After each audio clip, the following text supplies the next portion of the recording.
I went to a church in Sheringham in North Norfolk that's named after St. Joseph to find out a little bit more about him.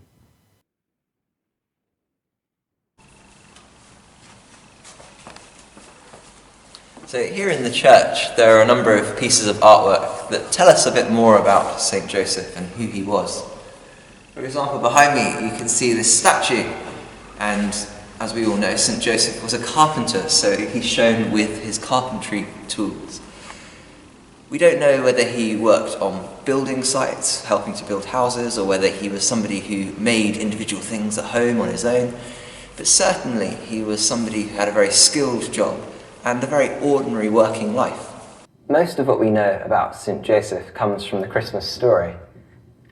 When Mary was found to be pregnant with God's Son, although it must have been difficult for him, Joseph chose to take Mary as his wife and raise Jesus as his own.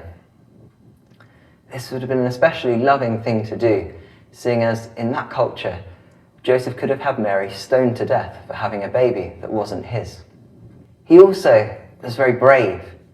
We know that after Jesus was born in Bethlehem, King Herod wanted to kill the baby Jesus, but Joseph escaped with Mary and with Jesus into Egypt. And this part of the story is shown in one of the windows in the church. If you look at the detail of the window, you can see that Joseph is guiding Jesus and Mary. He's looking back to protect them, and he's got his lamp to guide the way. You can imagine how much courage and trust in God he would have needed to have at this moment.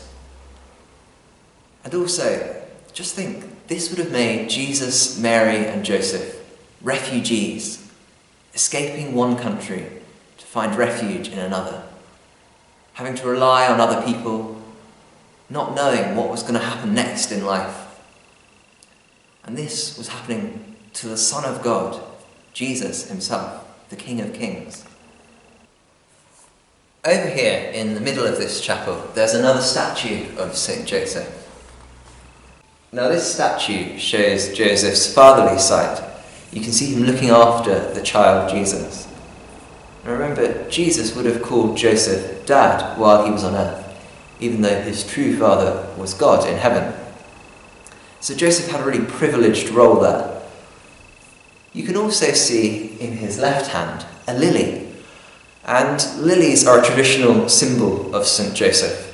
The reason for that is because Catholics over the centuries, and Catholic men in particular, have prayed to St. Joseph and asked his help in their relationships with women, knowing that he always treated Mary with respect and dignity. They see him as an example and someone who can help them. The Bible doesn't really tell us much more about the life of St. Joseph, but we know that by the time Jesus died on the cross, Joseph's not mentioned again.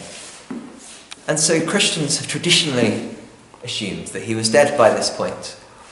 And many artworks have been made of that death scene, like this window here.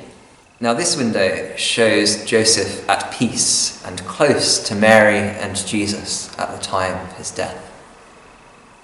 Because Joseph was considered to be so close to Jesus when he died, he's called the patron saint of a happy death or a good death. He's someone that Catholics might ask to pray for them when someone's dying. For Christians, death isn't the end, and it doesn't have to be something to be feared. We can have hope because if we remain close to Jesus and have faith, like St. Joseph did, we can have eternal life with God.